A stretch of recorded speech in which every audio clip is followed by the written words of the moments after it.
अस्सलामुअलैकुम। कैसे हैं आप सब? उम्मीद है कि आप खैरियत से होंगे और आजकल के हालात में अपना ख्याल रख रहे होंगे और अपने आस पड़ोस वालों का भी ख्याल रख रहे होंगे। अगर हम अपने पास्ट में देखें, हिस्ट्री में देखें और अभी देखें और अगर हम फ्यूचर में भी अगर हम कोई प्रिडिक्शन करें, तो तस्वीरें जो हैं वो शुरू से ही चलती आ रही हैं। पहले होता था कि कार्विंग होती थी, उसके बाद पेंटिंग आ गई और फिर जब कैमरे की इन्वेंशन हुई तो लोग अपनी जो यादें थीं वो कैमरे में रिकॉर्ड किया करते थे। तो रफ्ता रफ्ता काफ़ी तरक्की आती गई उसमें, क्योंकि अब हम देखें तो गारों में भी काफ़ी हमें कहानियाँ मिलती हैं जो हमारे हिस्टोरियंस हैं वो उसको देखते हैं और उसको जो ट्रांसक्रिप्ट्स होते हैं या तस्वीरें होती हैं, पहले तो लैंग्वेज भी जो थी वो भी तस्वीरों में हुआ करती थी। तो तस्वीरों का शुरू से ही बहुत एक गहरा ताल्लुक रहा है हमारे साथ। और अगर हम एक और बात देखें तो तस्वीरें पहले खामोश ही हुआ करती थी, अब तस्वीरें बोला भी करती हैं। और उसकी उसी की अगर हम मिसाल लें तो एक फील्ड भी है हमारे पास, फोटो जर्नलिज्म, जिसमें तस्वीरों के ज़रिए कहानी बताई जाती है। तो आज हमारे साथ एक फ़ोटो जर्नलिस्ट भी मौजूद हैं, शाद शेख साहब। अस्सलाम बहुत वालेकुम। शुक्रिया वेलकम आपने वेलकम। वक्त दिया हमें। तो पहले मैं आपको इनका इंट्रोडक्शन करवा देता हूँ। तो बेसिकली ये एक फ़ोटो जर्नलिस्ट हैं और इस ट्विन सिटीज़ के ये पहले फ़ोटो जर्नलिस्ट हैं जिन्होंने वाइल्ड लाइफ फ़ोटोग्राफी शुरू की है। और उसके बाद इन्होंने काफ़ी अवार्ड्स भी लिए हैं और जो 2005 में ज़िलज़िला आया था उसमें भी इन्होंने अपनी तस्वीरों के साथ लोगों की कहानियाँ शेयर की। और उसके बाद जो इन्होंने अवार्ड्स लिए उनके बारे में आपको मैं बताता चलूँ। बेस्ट स्माइलिंग पिक्स 2010 में एक एग्जीबिशन हुई थी जिसमें जो उस वक्त के वज़ीर आज़म थी यूसुफ रज़ा गिलानी, उन्होंने इन्हें अवार्ड दिया था। उसके बाद 2009 में रिब्जा की जो एग्जीबिशंस हुई थी उसमें इनको दूसरा और फिर 2018 में तीसरा इनाम इन्होंने हासिल किया। और एपीपी की तरफ से इनको 2019 में आला कारकर्दगी का अवार्ड भी दिया गया था। उस वक्त ये पहले, जिस जैसे कि मैंने आपको बताया कि ट्विन सिटीज़ के ये पहले ऐसे फ़ोटो जर्नलिस्ट हैं जो वाइल्ड लाइफ फ़ोटोग्राफी की तरफ आए, जानवरों की तरफ आए, तस्वीरों की तरफ आए। तो शुरू करते हैं हम अपनी गुफ्तगू के साथ। अगर आपके इंट्रोडक्शन में कुछ रह गया हो तो वो भी आप बता अच्छा, दीजिए। ऐसा है कि मैं अभी Rawalpindi Islamabad photo journalist association professional group का मैं प्रेस सेक्रेटरी भी हूँ। सही। और हमारे सदर हैं सजाद हैदर साहब। और मतलब ये है कि आपने जो पिक्चर्स की बात की बहुत अच्छी की आपने, कि वाकई पिक्चर्स जो हैं इनकी सबसे एक तो अच्छी बात ये होती है कि ये चेंज नहीं होती। बिल्कुल। और दूसरा ये है कि एक जो पिक्चर है वो हज़ारों वर्ड्स, बिल्कुल वो सही उसके अंदर बात है। उसका असर होता है। मतलब आप जो लिख लें, जो मर्ज़ी कर लें, उससे आप डिनाई कर सकते हैं, लेकिन आप पिक्चर से डिनाई नहीं कर सकते। बिल्कुल सही बात है। तो ये ऐसे है कि पिक्चर जो है वो एक कहानी अच्छी है। कहानी है, वो कभी बदल नहीं सकती। बिल्कुल सही बात है।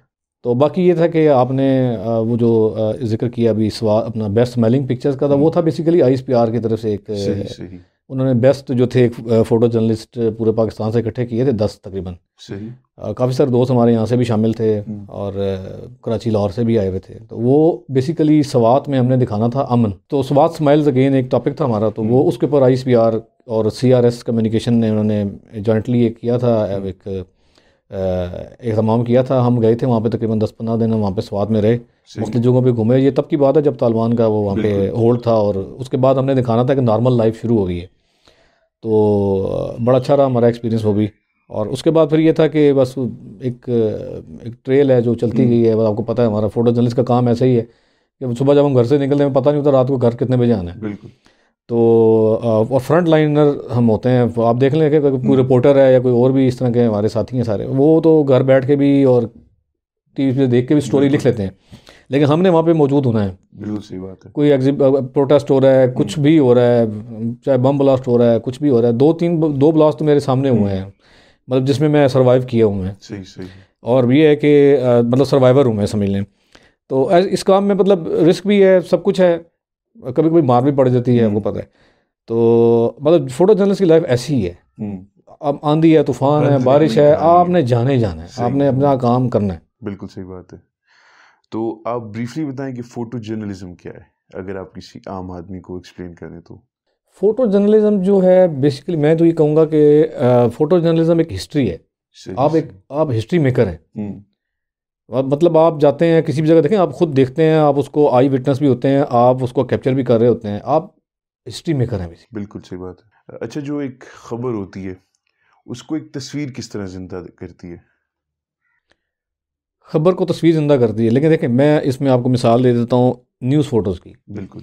जैसे भी आपने पिक्चर में देख रहा था, पीछे आपने लगाई हुई है, जैसे अभी ये डॉन पेपर है, डॉन अखबार है, और उसका देखिए पिक्चर को देख के समझ आ जाती है। जैसे भी ये पिक्चर लगी हुई है, इसको देखते ही समझ आ गई है कि ये रश है, ट्रैफिक है, रश है।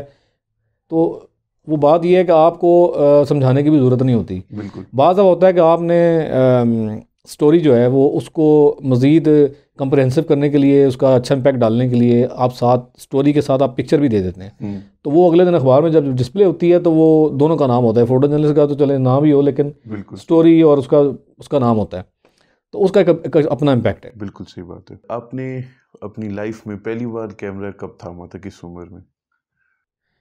ये तकरीबन आप 1996 की बात है। सही सही। मतलब जब मैंने ग्रेजुएशन की थी, शायद उससे भी पहले। लेकिन ये था कि मेरे पास एक बड़ा ओल्ड मॉडल था एक, उसका नाम था प्रैक्टिका। शायद आपने नाम सुना होगा कभी। हाँ, नाम सुना है। आई थिंक वो जर्मन मेड है, शायद इस तरह से है। प्रैक्टिका था मेरे पास। उसके बाद फिर मैं वो फिल्म वाले कैमराज होते थे। उसके बाद फिर ये था कि उसके बाद मेरे पास आया कैनन। सही। उसके बाद फिर मैंने नाइकॉन सबसे पहले लिया था 301। सही सही। तो मतलब फिर उसके बाद ये था कि जब ऑटो फोकस बड़ी एक चीज़ थी, उस नई नई चीज़ आ गई थी कि जी ऑटो फोकस आ गया, तो वो फिर उसमें आ गया था हमारे पास, कैनन में था। बस उसके बाद फिर चलता गया। आपको पता है कि टेक्नोलॉजी जो हमारी इस फील्ड में तो एक रेवोल्यूशन आया है, और दिन ब दिन आ रहा है मज़ीद। जैसे अब आपको पता है तो वाईफाई, अब आपने वहाँ पिक्चर बनाई, इधर हमारे मोबाइल में आई और अपलोड भी हो गई। अच्छा, आपको कब लगा कि आप इस जर्नी में कंटिन्यू कर सकते हैं एज ए फोटो जर्नलिस्ट? वो ऐसा था कि मैं पिक्चर्स वगैरह पहले तो मैं शौकिया ही बना रहा था, तो वो फिर कुछ जो हमारे दोस्त हैं और वो फील्ड में थे ऑलरेडी, तो उनको पता, उन्होंने कहा यार कि आप इस काम में आ जाएं, आप ये भी अच्छा है, आपका हाथ भी अच्छा है, बिल्कुल, आपको समझ भी है, तो आप आ जाएं इसमें। तो मैं फिर 2002 में ना, ऑनलाइन न्यूज़ एजेंसी है, मैंने उसको ज्वाइन किया था। सही। तो उससे पहले तो मैं कह लें कि हॉबीज़ के तौर पे भी कर रहा था, और कभी कभार वैसे अपनी फैमिली की वेडिंग्स वगैरह जो थी ना, उनको कवर, कभी बर्थडेज वगैरह। तो वो फिर वहाँ से मैं 2002 में मैं प्रॉपर एक फील्ड में आ गया था। सही। उसके बाद फिर 2005 में मैंने फिर APP को ज्वाइन किया। आपका पहला कैमरा कौन सा था? वही प्रैक्टिका ही था? प्रैक्टिका था। और आपको ये याद है कि आपने एज ए फोटो जर्नलिस्ट पहली तस्वीर आपकी क्या थी? पहली पिक्चर हमारी, अच्छा ये तो मुझे इस तरह याद नहीं है, लेकिन एक ये याद था कि पहली बड़ी कवरेज आप कह सकते हैं, वो थी मौलाना आज़म तारिक जब यहाँ पे कत्ल हुए थे। उनको यहाँ कत्ल शहीद किया गया था इधर इस जगह पे। तो वो मैं कवरेज करने गया था। तो वो वहाँ पर ये हुआ था कि मार्चरी में मैं गया, इधर पिम्स में। तो वहाँ ये हुआ था कि वो फिर वहाँ पे मुझे मार भी पड़ गई। सही। उस वक्त लोग काफ़ी मुश्तिल थे, तो वो उन्होंने कहा जी कि आपने पिक्चर्स वगैरह नहीं बनानी। तो मैंने फिर भी अभी कैमरा सीधा करके तो मैंने अपनी कोशिश की बनाने की। तो मुझे नहीं पता चला कि कहाँ से एक थप्पड़ आया, मुझे पड़ा बड़ी ज़ोर का। तो बस वो मुझे याद है कि वो जब कोई थप्पड़ पड़ा था तो याद है कि वो कवरेज थी मेरी पहले, क्योंकि मैं बिल्कुल नया नया आया हुआ था। बिल्कुल। अच्छा, अगर देखा जाए जो पहले फैमिलीज थी हमारे से, जो पिछली जनरेशन थी, तो वो ज़रा मतलब रिजर्व सी थी, और उनका इस बारे में थोड़ा सोच नहीं थी कि ये भी एक करियर हो सकता है। ठीक है, तो आपकी जब उन्हें बताया कि मैं एक फ़ोटो जर्नलिस्ट बनना चाहता हूँ, तो क्या रिएक्शन आया था? सच्ची बात बताऊँ कि ये है कि अब्बा जी ने तो कहा था यार तुम ये क्या कर रहे हो। बिल्कुल। उनको पसंद नहीं था कि मैं ना, वैसे वो तो वैसे तक सारी जॉब्स के ही खिलाफ थे। वो कहते थे यार जॉब्स में कुछ नहीं है, बिजनेस करें। तो वो तो यहाँ तक कहते थे यार तुम तो एक कमरा भी नहीं बना सकते। तो किसी हद तक वो ठीक भी कहते थे, क्योंकि जॉब्स में आप क्या कर सकते हैं, बस हैंड टू माउथ ही रहते हैं, बस आया और खर्च हो गया। तो बिजनेस जो है वो कम से कम स्टेबल रहता है और लॉन्ग टर्म और अगली नस्ल तक वो चलता है। बिल्कुल। तो ये है कि सोच तो नहीं थी, लेकिन ये था कि फिर मैं आया, और फिर मैंने यहाँ पे काम किया, और अल्हम्दुलिल्लाह मैंने यहाँ पे काफ़ी नाम भी कमाया है, और सच्ची बात यह है कि पैसा भी कमाया। बिल्कुल। और अल्हम्दुलिल्लाह भी ठीक चल रहा है, कोई ऐसी बात नहीं। सही। अच्छा, जब आपकी जर्नी शुरू हुई तो आपने किसी को इंस्पिरेशन बनाया अपनी? फ़ोटो जर्नलिस्ट थे अपना, हमारे इंचार्ज भी थे, ऑनलाइन में भी थे। फिर जब मैं APP में आया तो वहाँ पे भी ऑलरेडी वही थे, सही। सुहेल नासिर साहब थे। तो उनसे भी मैंने काफ़ी कुछ सीखा, और बाकी लोगों से भी देखा, क्योंकि ये बिल्कुल अलग फील्ड है फ़ोटो जर्नलिस्ट वाली, जो है ना, फ़ोटो जर्नलिज्म जो है बेसिकली ये बिल्कुल अलग चीज़ है। मतलब वेडिंग शेडिंग्स का तो इससे दूर दूर से ताल्लुक नहीं है। बिल्कुल सही बात है। तो इस चीज़ को समझने के लिए टाइम चाहिए होता है। तो वो बहरहाल मैंने उनकी भी पिक्चर्स देखी, और उसके बाद फिर मुझे इंटरेस्ट भी हुआ, फिर मैंने इन्वॉल्व हो गया पूरी तरह में। तो अल्हम्दुलिल्लाह इस पे भी नाम कमाया मैंने, सही सही बहुत से अवार्ड्स भी लिए और सब कुछ किया। सही। अच्छा, आपने जैसे बताया कि 2005 के ज़लज़ले की आपने कवरेज की, तो कैसा तजुर्बा था वो? यार वो तो बड़ा ही एक मतलब मैं ये कहता हूँ कि मेरे करियर की सबसे बड़ी कवरेज है वो। सही। क्योंकि मैं तकरीबन 2 से 8 अक्टूबर को आया था ज़लज़ला, और उसके बाद से आप समझ लें कि मैं नेक्स्ट जो थे ना 2 ढाई 3 महीने जो था मैं मुसलसल इस काम में था कि मैंने डेली यहाँ से एयरपोर्ट जाना है और मैंने वहाँ से फ्लाई भी करना है।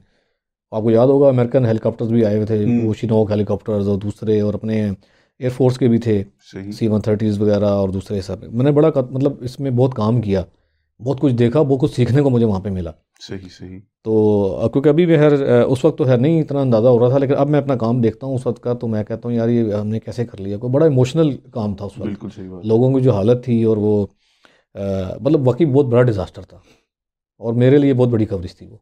सही सही। अच्छा, वैसे अगर देखा जाए तो किसी को तकलीफ में कैप्चर करना तो वो ज़रा एक मतलब मुश्किल सा मुश्किल, हाँ। काम होता है। तो आपने क्या चैलेंजेस फेस किए? बस उस वक्त तो ये समझ लें कि अपने काम की तरफ ध्यान था, वरना जो जिस तरह की पिक्चर्स थी अगर मैं कभी आपको दिखाऊं तो आप सही। शायद वो सही तरह देख नहीं सकेंगे। मतलब इतनी तकलीफ में थे लोग, बिल्कुल। और बड़ी हेल्प की हमारी आर्मी ने, हमारी एयरफोर्स ने, अमेरिकन भी आए हुए थे, तो इन लोगों ने मिलकर बड़ा वहाँ पे बड़ा काम किया। मतलब 70,000 पीपल, आपको पता है कि वो बिल्कुल। वहाँ पे शहीद हो गए थे।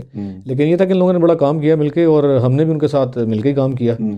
और हम मतलब जो अपने हिस्से का काम कर रहे थे वो अपने हिस्से का काम कर रहे थे, तो और हमने दिखाया अल्हम्दुलिल्लाह कि ऐसा काम हो रहा है, अच्छा काम हो रहा है। अभी तक जितने भी आपने प्रोजेक्ट्स किए तो सबसे मुश्किल प्रोजेक्ट कौन सा था?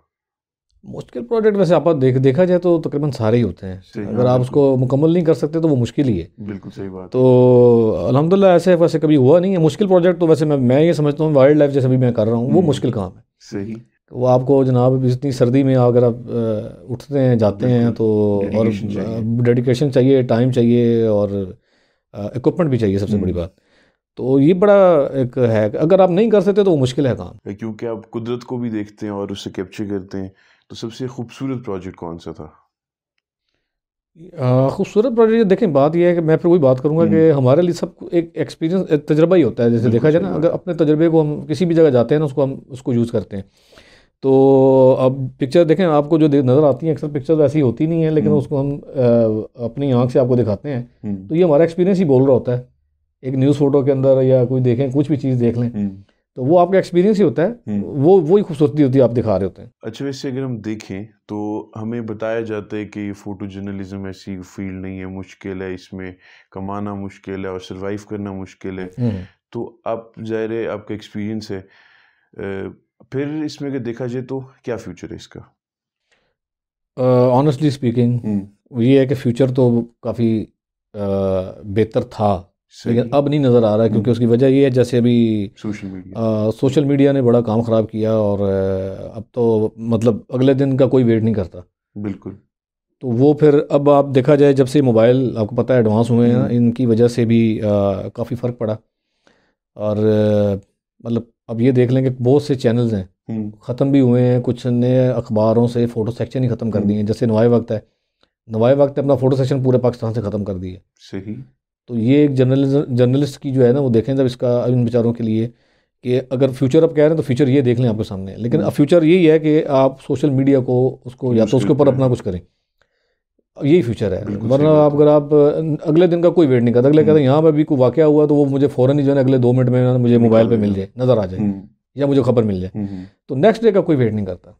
इस मामले में आप ये कह सकते हैं कि social media is better than print media. बिल्कुल सही बात है, क्योंकि नेक्स्ट डे का वेट नहीं करेंगे, आपको सोशल मीडिया फ़ौरन खबर मिल जाती है। जैसे ट्विटर है, आपको सामने, आप ट्विटर देख लें, कुछ चीज़ देख लें, पेज आपने उठाया देखा, चलें जी खबर मिल गई, आप दोबारा, आप, मेरा नहीं ख्याल है कि आप बैठ के न्यूज़ वगैरह देखते होंगे। बिल्कुल, हाँ, तो सब कुछ आपके हैंडी है, आपको सब कुछ आपके हाथ में है। सही बात है। फिर अगर हम देखें तो जो नौजवान आना चाहते हैं इस फील्ड में, तो उनको आप क्या कहना चाहेंगे कि मतलब इस फील्ड में क्या चैलेंजेस हैं? चैलेंजेस तो बहुत ज़्यादा हैं, इस काम में आपको काफ़ी मेहनत करनी पड़ेगी, नाम बनाना पड़ेगा, टाइम लगेगा। ये नहीं होगा कि आप आएंगे आप कहेंगे जी बस ये जैसे आते ही मैंने यूट्यूब चैनल खोला और जनाब अपनी डालनी शुरू की हैं तो मैं मशहूर हो जाऊंगा। ऐसा नहीं है, टाइम लगेगा। ख़ासकर फ़ोटो जर्नलिज्म में तो बहुत टाइम चाहिए। बिल्कुल। और ये है कि लेकिन मैं तो प्रेफर करूँगा कि आप अपना कोई जिस तरह अपनी कोई इंडिपेंडेंटली काम कर लें वो ज़्यादा बेहतर है। आजकल आपको पता है, जैसे आप बहुत से चैनल्स हैं जो चल रहे हैं, लाइव यूट्यूब चैनल्स चल रहे हैं और वो बड़े कामयाब हैं। तो जैसे भी आपने भी अपना ये किया है तो इट्स ए गुड एफर्ट। तो मेरा ख्याल है कि उसमें आने से बेहतर है कि अपना कोई काम कर लें, ज़्यादा बेहतर है। मैं तो ये प्रेफर करूँगा, इंडिपेंडेंट ना हो बंदा, इंडिपेंडेंट। बिल्कुल। ये मैंने खैर जितने भी एक दो फोटोग्राफर्स मेरे पास आए हैं इंटरव्यू पे, तो उनसे मैंने सवाल पूछे दो तीन, तो मैं आपसे भी पूछूंगा जी जी कि आपके नज़दीक कैमरे की आंख ज़्यादा मैटर करती है या फिर इंसान की आंख? मेरा तो ख्याल है इंसान की आंख ही ज़्यादा मैटर करती है, क्योंकि कैमरा आपके पास जितना मर्जी अच्छा कैमरा हो, बेशक Z9 ही ले लें जो लेटेस्ट 3 है निकॉन का, तो वो मेरा नहीं ख्याल, अगर आपको उसको चलाना नहीं आता या उसको ऑपरेट नहीं करना आता तो फिर मेरा ख्याल है कि वो कैमरा वहाँ पे क्या करेगा। सही बात है। तो क्योंकि बेसिकली हर कोई भी मशीनरी है ना, उसके वजह ब्रेन तो आपका अपना ही होता है ना, आप तो ब्रेन स्टॉर्मिंग आपने खुद करनी है, कैमरे ने कुछ नहीं करना। बिल्कुल, यानी मतलब अगर हम देखें तो वैसे टेक्निकली दोनों चीज़ें डिपेंडेंट है एक दूसरे हैं, बिल्कुल हैं, लेकिन वो उसमें डिपेंड करता है। लेकिन बात वही होता है कि अभी भी अक्सर हम ऐसी सिचुएशन में फंस जाते हैं कि कैमराज हमारे पास, अगर पुराना कैमरा है कोई, उसका सेंसर नहीं अच्छा, तो वहीं आपके एक्सपीरियंस का पता लगता है कि आप करेंगे क्या। हाँ, जुगाड़ निकालना। जी, जुगाड़ लगा लेते हैं इंशाल्लाह, और हम लगाते हैं जुगाड़। सही सही। और एक मुश्किल सवाल शायद, क्योंकि नॉर्मली जो लोग हैं या तो वो कैनन यूज़ करते हैं या नाइकन यूज़ करते हैं, क्योंकि वो बजट कैमराज हैं। तो आप क्या प्रेफर करते हैं और क्यों करते हैं?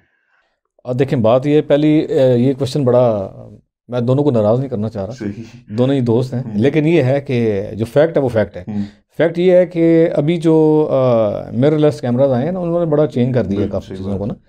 तो इस वक्त दोनों ही ठीक है, और सोनी भी अच्छा जा रहा है, मतलब निकॉन कैनन के अलावा सोनी भी बहुत अच्छा है वीडियो के लिए। तो लेकिन अभी जो निकॉन ने जो लॉन्च किए हैं ना, Z9 वगैरह, और ये बड़े ज़बरदस्त कैमरे हैं, मतलब अच्छे हैं वीडियो के लिए भी और दोनों के लिए बहुत अच्छे हैं। कैनन भी बेहतर है, लेकिन आप अपने बजट के हिसाब से चलें। बिल्कुल, हाँ, ये नहीं बाद में कमेटियाँ डाल रहा हूँ। जी बिल्कुल ऐसे ही है। तो अपने बजट के हिसाब से देख लें, जो आपको सूट करता है ले लें। इस वक्त टेक्नोलॉजी बहुत हाई है, बिल्कुल, सेंसर्स बहुत आला हैं। मैं ये नहीं कहता कि किसी एक कैमरे के, लेकिन सबके अच्छे हैं। बिल्कुल। सोनी ने भी अपना नाम बनाया है, आपको पता है कि पिछले दिनों वीडियो की वजह से। तो कैनन भी चला था, 60 70 चल रहे थे, तो अब निकॉन ने भी आपको पता है पीछे छोड़ दिया इनको। बिल्कुल सही बात है। अगर आप चाहें तो आप इरशाद शेख को किस एक वर्ड में या किस एक फ्रेज में डिस्क्राइब करना चाहेंगे? मैं अपने आप को अगर देखूं तो एक्सप्लोरर कर लें, नई नई चीज़ें करने का शौक़ है, देखने का शौक़ है, और मतलब मैं बैठ नहीं सकता समझने बस। तो मेरा ख्याल वेरी सूटेबल कि मैं एक्सप्लोरर हूँ। अच्छा, एंड पे एक जैसे वाइल्ड लाइफ फोटोग्राफी मतलब एक बहुत डाइवर्स फील्ड है। एज मतलब अगर आप किसी के साथ भी काम करें या इंडिपेंडेंट होकर काम करें, तो इसमें मतलब फ्यूचर एक अच्छा है। तो जो मतलब यंगस्टर जिसमें आना चाहते हैं उसको आप क्या बताएंगे कि क्या सजेशंस होनी चाहिए और चैलेंजेस इसमें क्या होते हैं? अच्छा, न्यू कमर्स के लिए ये है कि अगर तो सच्ची बात ये है कि ज़रा मुश्किल काम है। वाइल्ड लाइफ इतना आसान काम नहीं है, यहाँ पे इतना पाकिस्तान में स्कोप नहीं है अभी तक। बिल्कुल सही बात। किसी और कंट्री में होते तो शायद मैं भी कहीं ना कहीं एडजस्ट हो चुका होता, लेकिन यहाँ पाकिस्तान में होने की वजह से काम तो मैंने बहुत किया, लेकिन आपके सामने है कि वो उस तरह उसको अप्रिसिएशन नहीं मिली अभी भी। तो बाकी ये है कि अगर आना चाहते हैं तो मोस्ट वेलकम आएँ, और लेकिन ये सोच के आएँ कि इसमें टाइम लगता है, पैशन चाहिए और पैसा भी चाहिए। और इस वक्त जो सूरत हाल है, वो एक जो लेंस है ना आपका वाइल्ड लाइफ का, वो आपको पता है कि वो तकरीबन 12-13 लाख रुपए से कम नहीं है अच्छा वाला, जो जिससे वाकई में आप काम करना चाहते हैं ना, जिससे काम होता है। तो जैसे अभी Z9 की जिक्र कर रहा था, अब वो तकरीबन 10 लाख रुपए की तो खाली बॉडी है। बिल्कुल। तो मतलब ये दो चीज़ें मिलाएंगे तो तकरीबन कोई आपका बन जाएगा 22-23 लाख रुपये। तो अगर आप कम से कम बजट पे भी जाएंगे तो फिर भी आपका कम से कम 4 लाख कहीं नहीं गया। तो बहरहाल देख लें, पैशन भी है इसमें, बजट भी है, लेकिन ये ना हो फिर जब आप ये शुरू करें तो घर वाले कहेंगे भाई ये तुम किस काम में पड़ गए हो। तो हमारी तो बेगमार भी हमसे तंग रहती है ना, क्योंकि हम उनको टाइम देते नहीं है, वाइल्ड बर्ड्स को ज़्यादा टाइम देते हैं। बिल्कुल। तो ये सोच के आए कि यहाँ पे स्कोप उस तरह नहीं है, लेकिन ये है कि अगर फिर भी हो सकता है कि अगर आप लोग आएँ तो उन्हीं आप में से ही कोई ऐसा हो जो बंदा जो है वो ऊपर जा सके। बिल्कुल सही। हो सकता है आपकी वजह से रास्ता खुल जाए। तो बस ये ज़हन में रखें कि ये ज़रा मुश्किल काम है, यानी इश्क वाला काम है, बिल्कुल ऐसे ही है।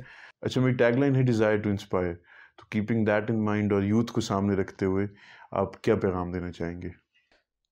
यूथ को पैगाम यही है कि अपना अपने ड्रीम्स को फॉलो करें, जो करना चाहते हैं ज़रूर करें, उसमें नाम बनाएं, पाकिस्तान का नाम रोशन करें और एक पैशन के साथ चलें। तो इंशाल्लाह मिलते हैं हम अगले मंडे पे और एक नए आदमी के साथ, एक नई कहानी के साथ, एक नई इंस्पिरेशन के साथ। तब तक के लिए अपना ख्याल रखिए, आसपास वालों का ख्याल रखिए। इंशाल्लाह फिर होती है मुलाकात। अल्लाह हाफिज़।